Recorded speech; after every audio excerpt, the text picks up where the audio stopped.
Hey Dave, what are you working on now? Well, I'm changing the thermostat in Mark's truck. He found there was no heat, and he had probably an hour or two with no heat in his truck. So he came to me this morning and asked me what could the problem be, and I found that the thermostat is gone. Oh. And the thermostat just sticks periodically, but it's not something you want to be stuck it on the highway with this time of year.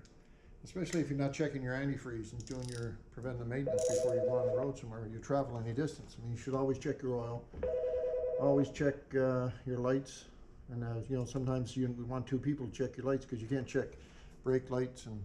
But normally, you know, you put on your emergency flashers and you walk around your vehicle. If all the lights are flashing, you got signal lights, and your headlights, driving lamps. Make sure your oil is topped up, and you got antifreeze.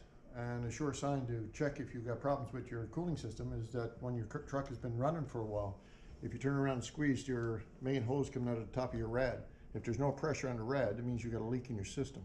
You could be low on antifreeze, you're not building up enough pressure.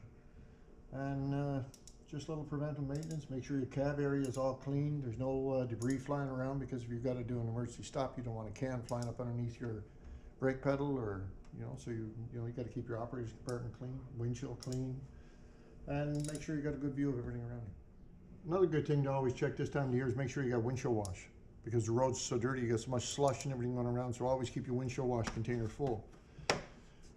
When you're checking your transmission in the mornings, or if you ever do check your transmission in the mornings, I mean, your oil you always check when your engine's shut off, but your transmission, the best time to check it is on level ground. Put your transmission in neutral with the vehicle running, and pull out your dipstick. And it's normally, you'll see two different positions on your dipstick, where it's hot and cold. So at cold temperature is first when you start up in the morning, put it in neutral and you can check it and you'll get that reading. And if the vehicle's been running for a while, you can pull the dipstick and you'll see where the hot position is. But normally when it's in neutral. Where is the transmission? Transmission dipstick is always towards the rear, towards the firewall. And the oil is usually towards the front.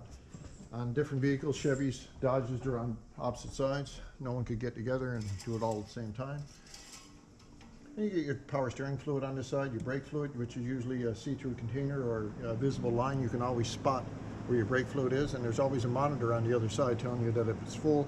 And normally when your brake fluid starts to dissipate, or you start to see it go lower, sometimes it's not to do with the fact that you've got a leak somewhere, is that your brake pads is an indicator that your brake pads are wearing in and it's taking more fluid to apply it. So you don't want to overfill. You probably need to get a mechanic to check your brakes.